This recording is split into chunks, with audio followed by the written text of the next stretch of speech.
So with Dragon Empire joining forces with Dark States, does that mean that Chronojet Nirvana might be a thing? Because if so, I would 100% be down for that. Just imagine the insanity that can ensue from joining these two forces. Maybe an overdress mechanic with Chronodren and Chronojet into the next stage and all that kind of shenanigans where you have rewriting, restanding rear guards and that kind of shenanigans. And who knows what it could mean for premium if you combine those engines. Like, the possibilities are endless. And honestly, it works with how they portrayed Chronojet in the anime with the evolution of the next stage and Chronojet turning into each other, and with Trickstar, with Nirvana and all the kinds of things. Or should I say Verena, it makes a lot of sense! I think I was supposed to talk about a new ride line and not talk about Chronojet Nirvana, but can you blame me? To be fair, like, just having that idea sparked into my mind, it basically makes me excited for something that probably would never happen, and I start to talk about it again. We have to talk about a new ride line, which honestly looks pretty interesting and might have a lot of staying power. So let's talk about that, and not Chronojet Nirvana, even though it pains me to say that.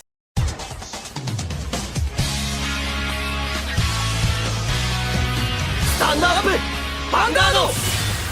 Hey Cardfighters, welcome back to another Cardfight update, and today we have a brand new ride line for the upcoming Set 5 release for Overdress. And yes, last Tuesday we had the product live stream as well as the product information stream that happens once every 3-ish months.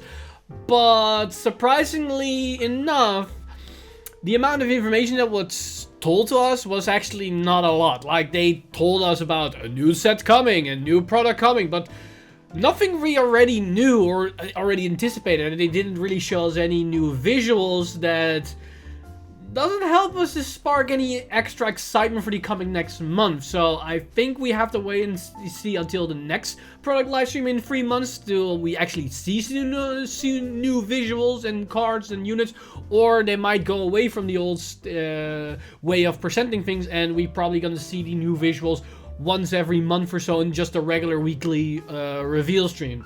We have to wait and see. But that said, we have a new ride line for Set 5, which is kind of interesting and has a lot of potential. And we have some new tidbits for already confirmed sets with some release dates here and there. Without any further ado, let's jump straight into this new Dragon Empire ride line with some Dark State support cards and see what this new engine can do. So first off, we start off with the new starter of the ride line, which is 9-tailed Fox Spirit Tamayura. And I'm immediately going to tell you right now, this is probably going to be a new deck that I'm going to main alongside with Verena Nirvana, of course. But this deck, art-wise, looks amazing, and playstyle might be really interesting and has something that's very similar or reminiscent of Harry in V-Series, which I really adored as a deck. So, of course, this is just a generic starter, so we don't have to really press this any further, so let's move on to the grade 1. So for the grade 1, we have In the Calm Sunlight Tamayura, and Tamayura grade 1 has the effect: although when its unit is placed by riding from the 9-tailed Fox Spirit Tamayura, look at the top 7 cards from your deck, choose up to 1 card with Ririmi or Rarami in its card name, or a Fox art card from among them, reveal it and put it into your hand and shuffle your deck. So a lot going on here. It's basically a top 7 searcher for 3 specific cards, or maybe more, because it says or a Fox art card. So I don't know if that's one particular card or that might be like a whole plethora of cards. I'm assuming, since the name suggests it's an order, so I think it's a normal order card, but could also be a blitz order card. So overall, this is just a generic grade 1 of a ride line type effect that helps us to +1. But in this case, it searches for a lot of specific key cards, which actually, in my opinion, is one of the more stronger grade 1s we've seen so far as a ride line unit, as it has a lot of flexibility and it allows us to search a lot of variety of cards. And then, of course, in the theme of the new set, it also has the glitter keyword, but doesn't really do anything besides this. So we can assume the support cards are going to ask for a Vanguard with a Tamayura name and the glitter effect. So moving on to the grade 2 of the ride line, we have Festival of Burning Tamayura, and she has the effect: although when a unit is placed by riding from In the Calm Sunlight Tamayura, aka the grade 1, choose up to 1 card with Rimari or Ramari in its card name from your drop and put it into your hand. And she has the glitter keyword. Now, this is again very similar to what we've seen in other ride lines, where you can basically right for free. So you don't have to discard the cost for your right deck, because you discard the Rimmery or the Rummery and then you fetch it immediately back to your hand. Now, of course, you can also preemptively discard them with maybe other effects or guarding or whatnot, but in the end it basically compensates the discard cost for writing, so it's essentially a +1, you could say, which isn't that bad. And since we need the Rimmery and the Rummery cards for our engine, being able to not lose them to the right line cost is nice, especially if we preemptively have to discard them on our grade 1 turn because we didn't have another good discard target, and then for a grade 2 turn we did manage to find one, so we can grab it back that we preemptively discard. So overall, pretty nice and helps the consistency of the engine as a whole. Now, to understand what we're talking about, let's take a look at the Rimmery and the Rummery cards, so we have a better understanding and a better look at what the whole engine does before we're going to take a look at the grade 3, because the grade 3 doesn't make a lot of sense if you don't understand the grade 2s. So first off, of the support cards, Dark States Dragon Empire cards, we have Twin Direful Dolls Rimmery. And Rimmery has the effect, although when it's unit placed in the rearguard circle, if you have a rearguard with Rummery in its card name, cost Soul Blast 2, choose one of your opponent's rearguards and your opponents put that unit into your soul. So for 2 soul, you remove one of your opponent's units, but they gain soul. This is similar to a Harry Magia Doll card, I believe the Dragon grade 2, that also puts something into the soul. It is removal, but depending on what your opponent's deck is playing, you might actually help them, because if they want to build up soul, like Bear Magnus, you help them. Bruce, you help them, or maybe in a deck where they can toolbox the soul. So if you have a Bear Magnus deck that can grab cards from the soul, you're helping them. So you need to be careful with this effect when you know to use it and how efficiently you can use it. So it is spot removal, but at the same time, be careful with it. And then she also has the effect Glitter Tamayura, which means you need to have a Vanguard with the glitter effect and the Tamayura name. Although when this unit is retired from the Guardian Circle, you may put this card into your soul. So this is definitely Harry. Like, it's the same thing with the Magia Dolls. They have similar effects to the Magia Dolls, and they have the same generic effect where they can put themselves in the soul once you guard with it.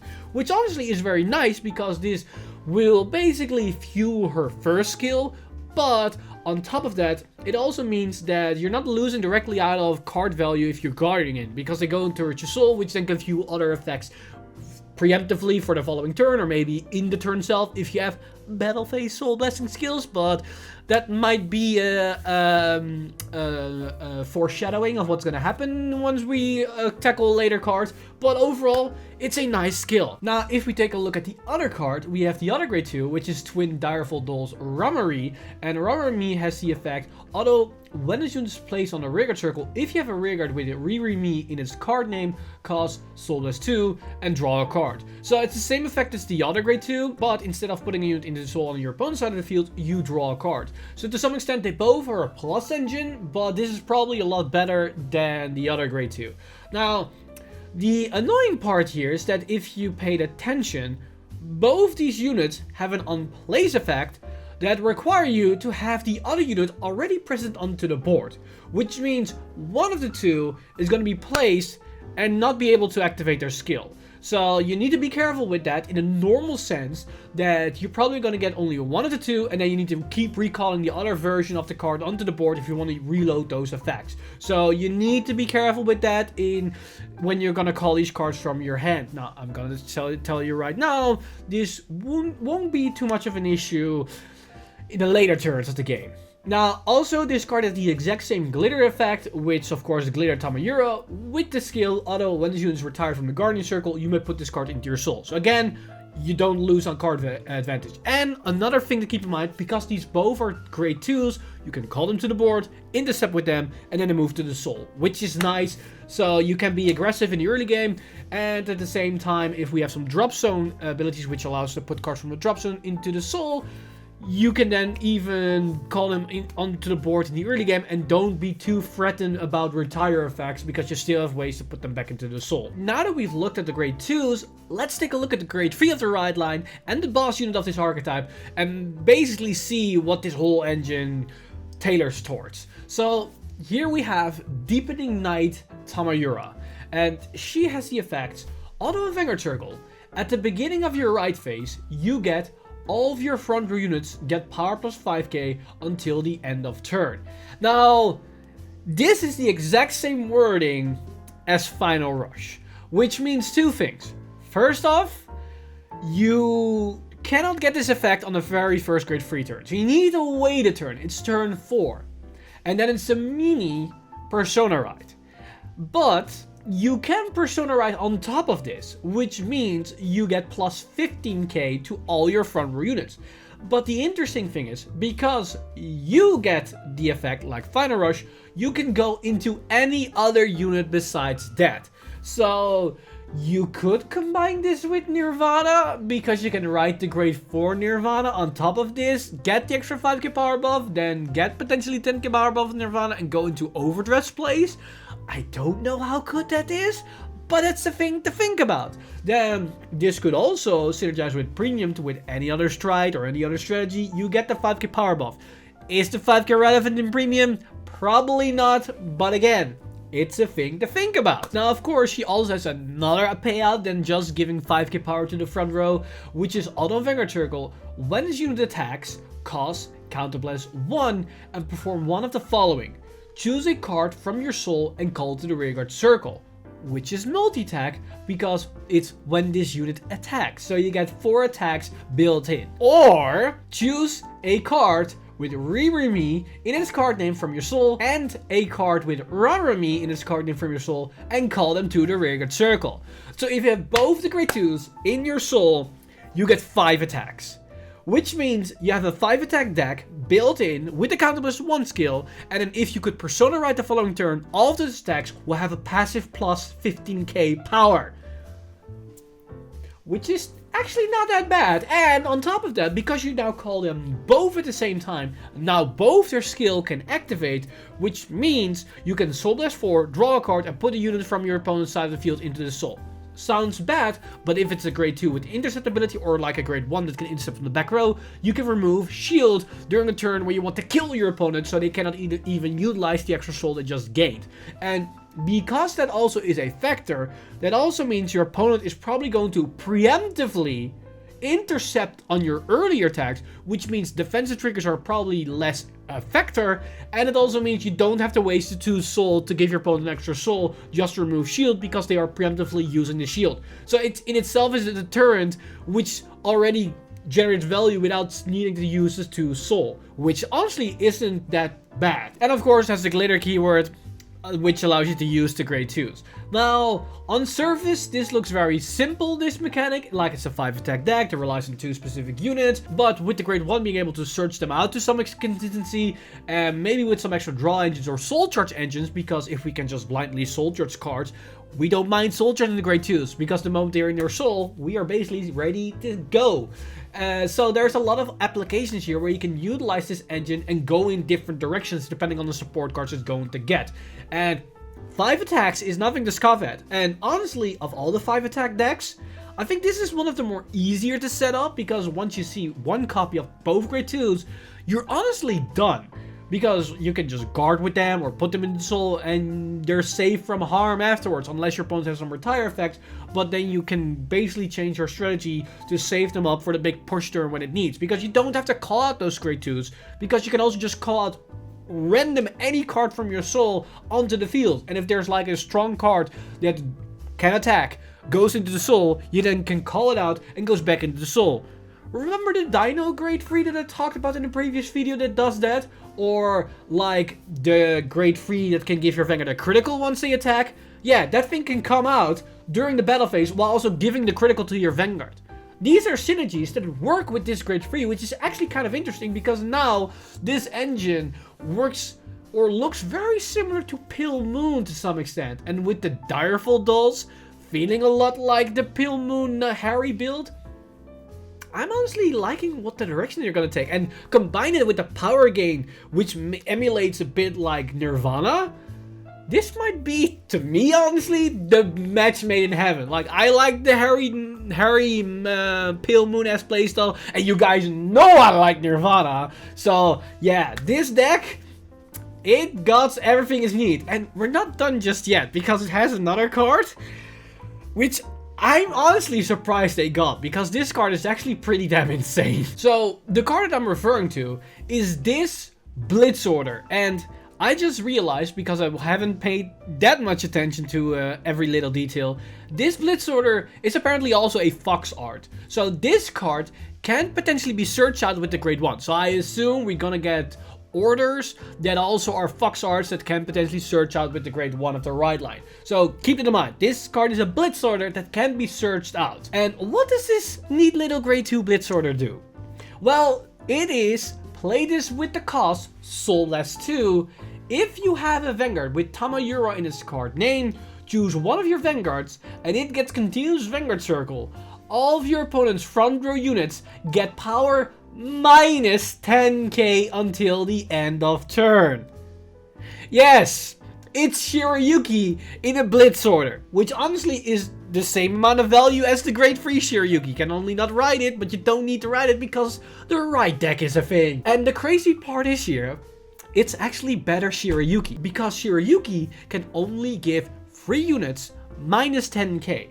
Which means if your opponent has more than 3 front row units, or they can swap units from their back row to the front row like Aqua Force, or they can multi-attack cards from their hand during the battle phase, then those units don't get the minus power.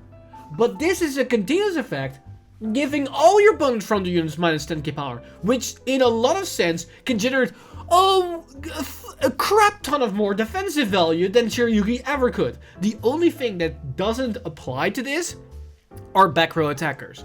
But usually, and I'm saying usually because there are exceptions, back row attackers tend to be a lot weaker than just poke for numbers. So you can easily guard those normally. So yeah, this Blitz Order is kind of cracked, because I remember people losing their shit about Shirayuki, and in my opinion, this is a better Shirayuki. Yeah, I might honestly be in love with this new archetype, because this deck, it's Shirayuki defensive power, it's Nirvana offensive power, with a little touch of Pale Moon Harry playstyle. There's no way in hell that I'm not going to love this deck. Now, of course, this is very subjective. I don't know how other people perceive this and if they like this mechanic, but I honestly liked it a lot. Now, there is, of course, one glaring thing about this deck that you might already catch on. It uses a lot of soul. The order is 2 soul, both Grade 2s are 2 soul, but as I already explained, one of the Grade 2s you don't necessarily have to use, and the other, for the draw, probably you want to use it, but it depends on the scenario. Now, that said, the Grade 2s themselves generate soul because they can put themselves into soul, but you don't necessarily always want to soul blast them. But if you have multiple copies of them, you only effectively need 1, so you can soul blast the other copies. Now, there are cards within Dragon Empire that puts themselves into soul, or can put a card into soul, and depending on the new support wave coming in this set, we might get the soul engine we're going to need to supply all the costs for these effects. So honestly, there might be a lot of potential here, and I cannot wait to how far this deck can go. Now, of course, that isn't everything, because we have a couple of more little tidbits of information, because we now also know the official release date for the English format, for the Festival Collection, and for Premium Collection. And that is for both on June the 24th. So June is going to be an exciting month, because not only will we have Premium Collection, but also the Festival Collection. And unlike the previous Festival Collection, if I remember correctly, this set will have a lot more to sell us, basically, because I think, or I believe, it's not really a reprint set, but mainly just new support cards in general. So, very exciting stuff, and it also means that the reveals are gonna ramp up a lot.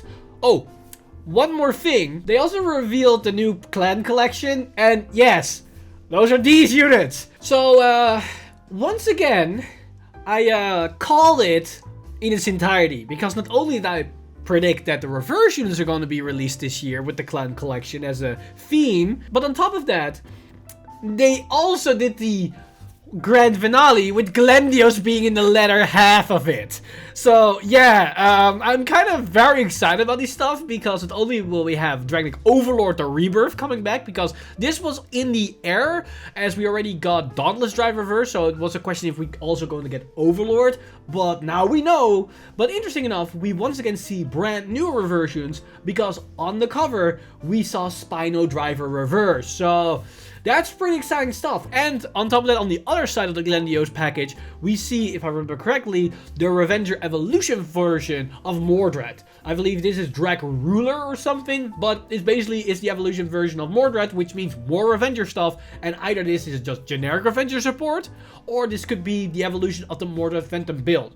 And interesting enough, and surprisingly enough, the deck is honestly not that bad in the current environment. It can still kick ass, and I'm very scared for what it can do with more support. But sadly, once again, we see nothing for Gear Chronicle as of yet, so it's in the air for what we're going to see in that particular set. But with that being basically on the same release date for the Premium Collection, at least the Japanese release with the English version of Premium Collection, that means in the coming next month, we're gonna get a crap ton of reveals, because we only have 3 months ahead of us, and we're in the middle of set 5, or basically at the beginning of set 5, and then we have all these hard-hitting sets very, very soon. So, yeah, expect a lot of content on the channel, back to back to back, because there's probably a lot that we're gonna need to talk about in the coming weeks and months. Oh, and yes, I know there is something that people refer to as a ban list that Japan got, but honestly, I am just like a lot of players, kind of disappointed and worried about what they revealed so far. But I'm gonna talk about and keep my opinions about that reserved for a different video that I'm going to upload probably later today. Basically talking about what that was and what my thoughts about it is, and what I hope that we're going to see for the English versions, because yeah, it doesn't look very promising. But with it said, I'm very curious what you guys think of these new reveals. What do you think of the new Dragon Empire ride line with the Darkseid support cards around it? And what do you think about the new information that we saw for Clan Collection? Of course, the release date for Premium Collection, but that doesn't really change anything that we already knew. Basically, let me know all your thoughts in the comment section down below. As always, this video has been brought to you by our lovely patrons over patreon.com/insider. You guys are amazing. If you do want to support the channel or everything that's happening on the channel, you can simply go to patreon.com/insider and become a patron today. But with that said, I've been Mr. Timely. See you guys in the next one!